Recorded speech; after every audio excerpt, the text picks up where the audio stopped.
Hey, welcome back. I am so glad that you're here. I know that the last video that you watched was likely about how to do informational interviews well, and this one is how to reach out to people because that is also a little bit nerve-wracking, right? Is like, how do I even do this? Because they're not going to respond to me. They're going to ghost me, and I want to feel like annoying by sending them a bunch of messages. And you know what?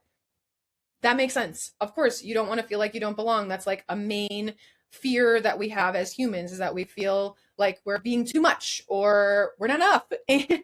And we get in our heads about what to say, that if someone doesn't respond, it means something about us. But I want you to let you know that doesn't mean anything about you. It just means you need to follow up again. Okay. So here's how you're going to follow up. I want you to see this. And the reason I know all about this is because I've sent so many messages to people while I was a recruiter. I interviewed over 3,000 people and had to send cold messages to people asking them to be interested in these jobs that they had no idea what they were. Also on LinkedIn, when I was recruiting, was one of the top percentage people who used and got responses in LinkedIn. So I want to teach you how I did it. So when you get the link in, you'll be getting this template that you can use, and you'll have to make a copy of it, but it is the exact words I use with my clients and how I've used them to get informational interviews. So you're going to see how to use this template, which is below: an email to request an informational interview from someone you don't know. And then this should say someone that you do know. I'll change that, and then bonus resources. Okay.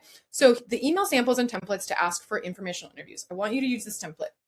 This template is meant to be used as a guide. If you want to change anything about it, do it. You are your own person. You are running the ship. You have agency. If this doesn't feel right, don't do it. But I do have a few guidelines that I want to share with you.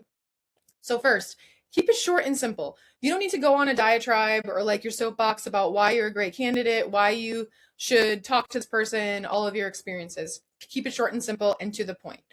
And you'll see in the email crafted, the things below, you'll see what I mean by short and simple because it's literally the template. Then follow up 2 or 3 times. Yes, I'm not even kidding. 2 or 3 times, because people are busy. They're not looking at messages. A lot of people aren't even on LinkedIn or checking their email as much as they used to. They are, and especially if you keep reminding them. And then if they don't respond to you, it's not personal, okay? They probably have a life going on. They might have some boundaries around whether or not they have informational interviews. And so we want to keep reaching out to them to just make sure, okay? And before hitting send, make sure that you go through this checklist, okay? Did you include the following in your email? Did you have a greeting?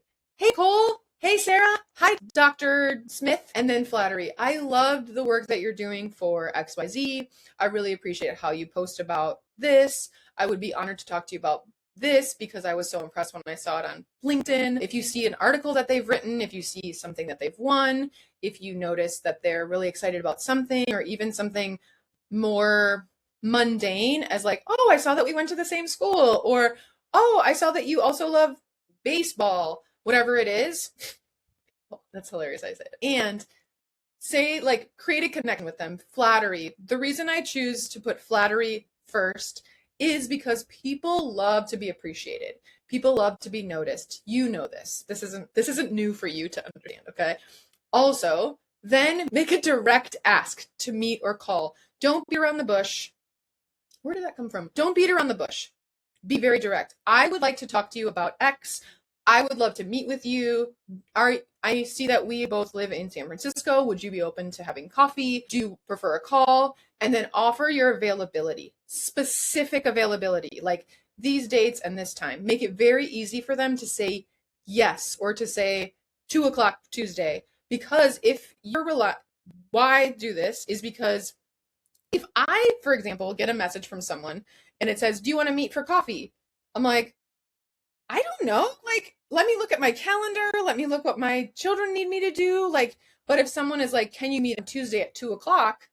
I can look at my calendar and say, yes, I can.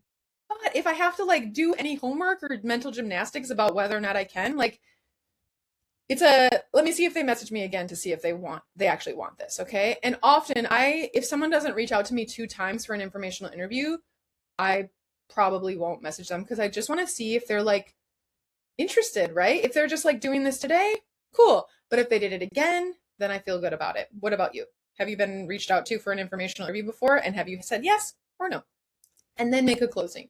I look forward to hearing from you. My favorite closing is thank you so much, and I look forward to hearing from you. Okay? So I want you to do all of those things. And just a reminder, these folks are just people. And all you want to do is have a conversation with them. It's the most natural thing we do as humans. You have this. This is you. You got this. All right? So if you want the rest of these templates, you can have them by going to the link below. And I love these. You're going to love them. So check it out.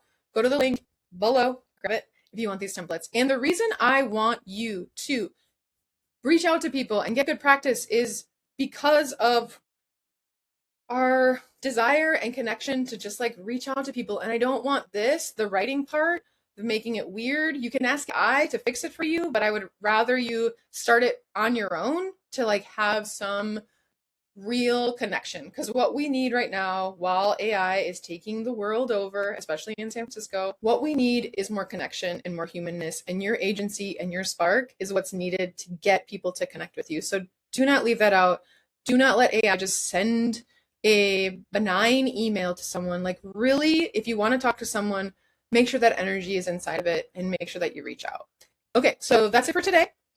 Thank you so much for being. Okay, so if you are interested in learning more about how I teach how to use job strategies and informational interviews, stick around. Thank you for being here. I'll see you in the next video.